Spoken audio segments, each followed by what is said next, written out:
주시겠습니다.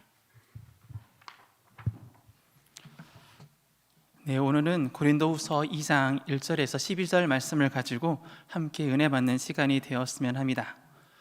사람은 여러 가지 동기와 목적에 따라 행동을 하게 됩니다. 어떤 사람은 감정에 이끌려 즉흥적으로 행동하기도 하고요, 또 어떤 사람은 자신의 이익을 쫓아 행동하기도 합니다. 비단 세상적인 사람만 그렇지는 않습니다. 하나님을 믿고 예수 그리스도를 믿고 있는 그리스도인들 중에서도 즉흥적으로 행동하고 또한 이익을 쫓아 행동하는 사람들도 있습니다. 오늘 본문에서 바울은 그리스도인이 어떤 모습으로 살아가야 하는지에 대해서 우리에게 말하고 있습니다. 그렇다면 그리스도인은 과연 어떤 모습으로 살아가야 될까요? 첫 번째는 자의적으로 행동하지 말아야 됩니다. 우리가 함께 읽지는 않았지만 고린도 후서 1장 23절, 24절에서 바울은 자신이 왜 고린도 교회를 방문하지 않는지에 대해서 설명하고 있습니다. 이 사도 바울이 고린도 교회를 방문하지 않은 이유는 고린도 교회의 성도들을 아끼고 사랑하였기 때문이라고 말하고 있습니다. 바울은 그 누구보다 고린도 교회를 사랑했던 사람 중에 한 명인데요, 이 고린도 교회는 사도 바울이 2차 전도 여행 때 세워진 교회인 걸로 우리는 분명히 알고 있습니다. 바울이 2차 전도 여행 때 많은 교회들이 세워지게 됩니다. 빌립보 교회가 세워지고 데살로니가 교회가 세워지게 됩니다. 그리고 오늘 나오고 있는 고린도 교회도 세워지게 됩니다. 교회를 개척을 하였지만 목숨의 위험과 유대인들의 지속적인 방해와 간섭으로 인해 빌립보 교회 그리고 데살로니가 교회에서는 오랜 시간 머무를 수가 없게 되었습니다.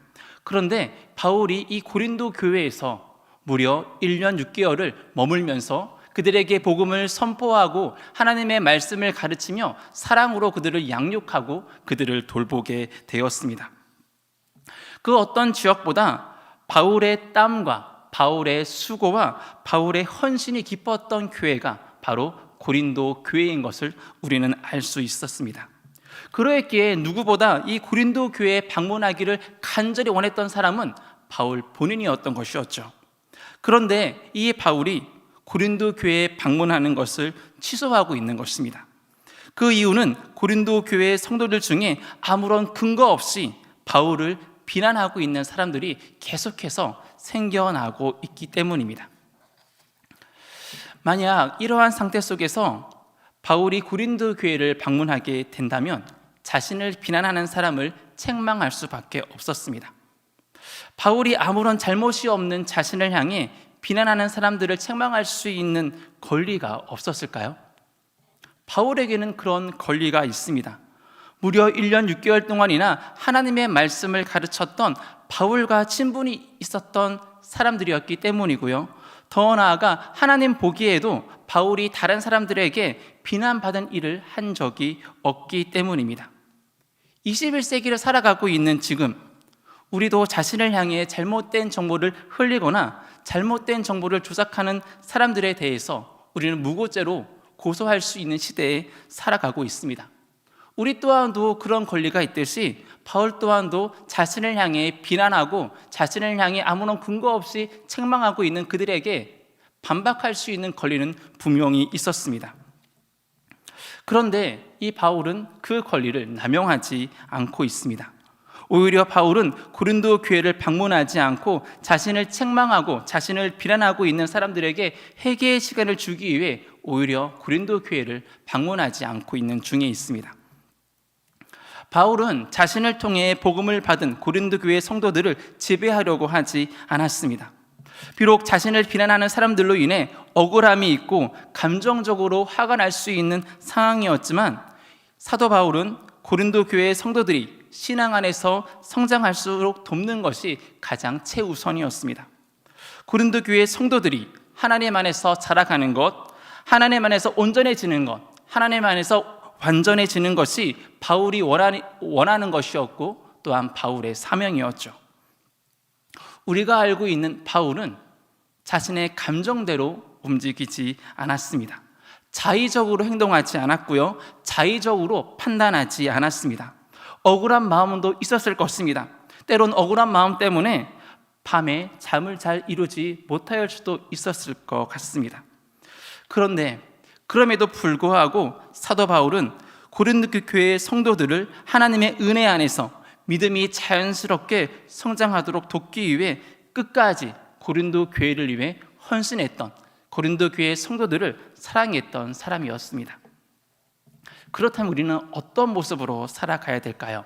첫 번째는 자의적으로 행동하지 않았다고 이야기하고 있는데, 두 번째는 사랑으로 행동하고 있습니다.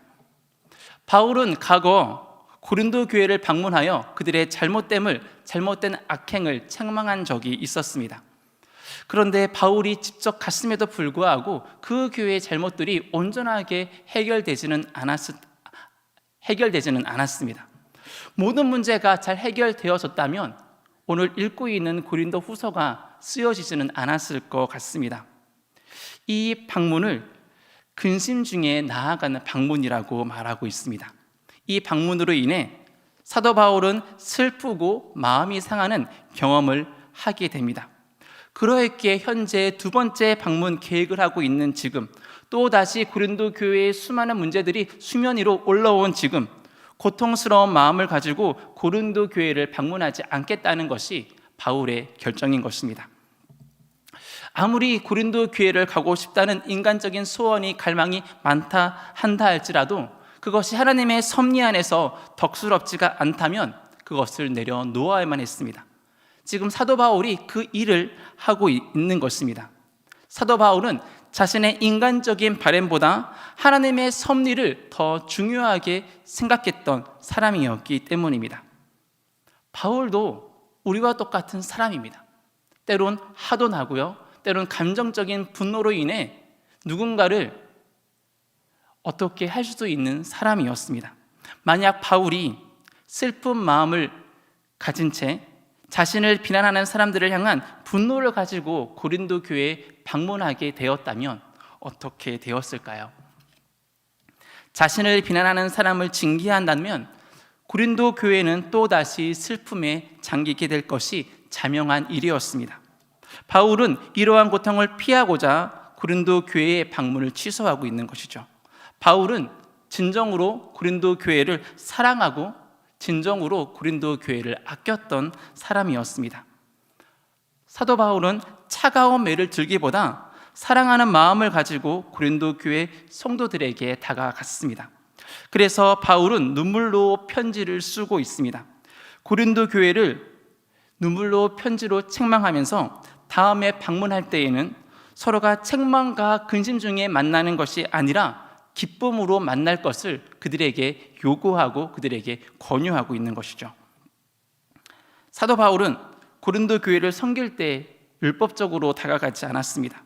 그 당시 수많은 거짓 교사들이 권위적으로 다가가 고린도 교회의 성도들의 마음을 현혹시키고 그렇게 했음에도 불구하고 바울은 권위적으로 나아가지 않고 그들에게 사랑과 은혜로 나아갔습니다. 바울은 직접 청막을 만들어 자기의 생계를 유지함으로써 고린도 교회 성도들의 삶에 부담감을 짊어지지도 않았습니다. 바울은 늘 사랑하는 마음을 가지고 그들에게 나아갔고 늘 섬김의 자세로 그들에게 나아갔던 바울에 대해서 우리는 알고 있습니다. 그렇다면 우리의 모습은 어떤 모습으로 나아가야 될까요? 율법적으로 나아가는 것이 아니라 권위적으로 나아가는 것이 아니라 바울이 고린도 교회에 했던 모습, 그 모습과 같이 사랑의 모습으로 섬김의 모습으로 나아가는 것이 우리의 삶인 것 같습니다. 하나님이 그것을 우리에게 요구하고 있고 원하고 있습니다.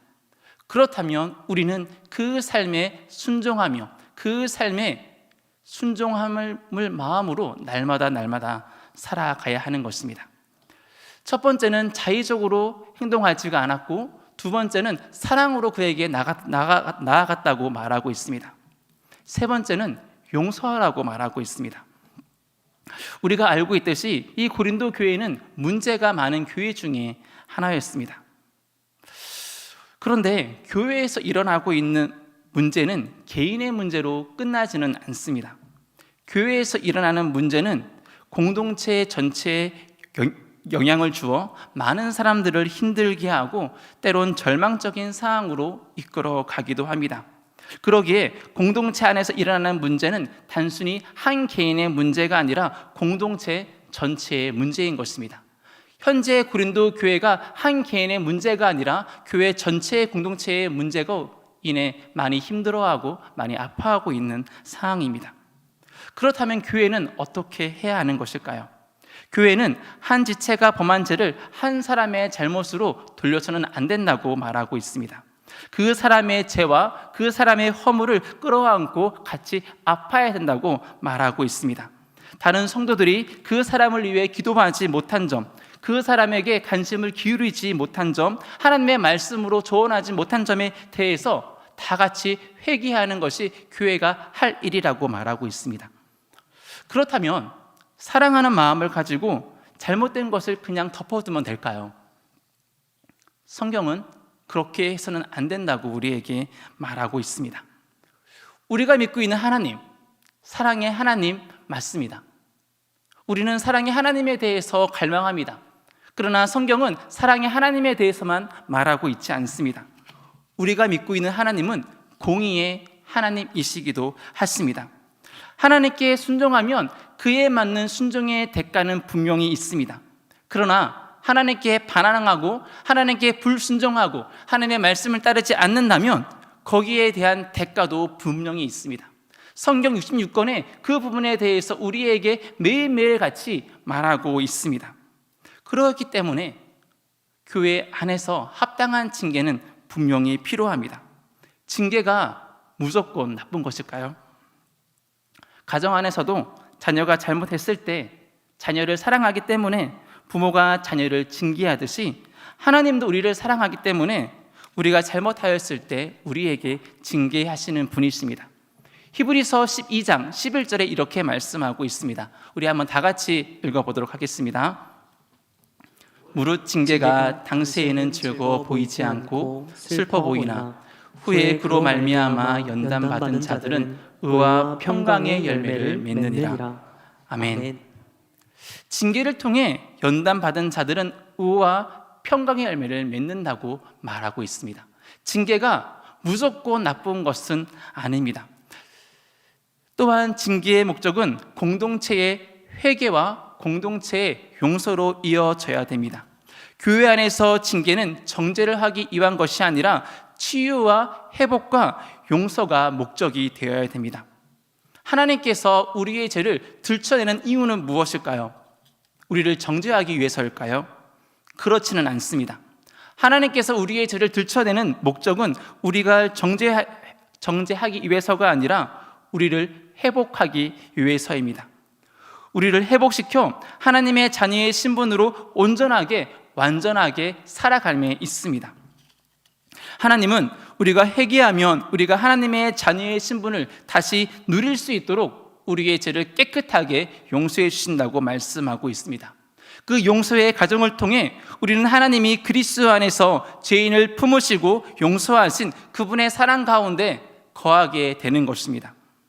용서를 통해 하나님의 사랑이 우리 안에 전해지는 것이죠. 베드로전서 4장 8절에 이렇게 말씀하고 있습니다. 우리 함께 읽어보도록 하겠습니다. 무엇보다도 뜨겁게 서로 사랑할지니 사랑은 허다한 죄를 덮느니라.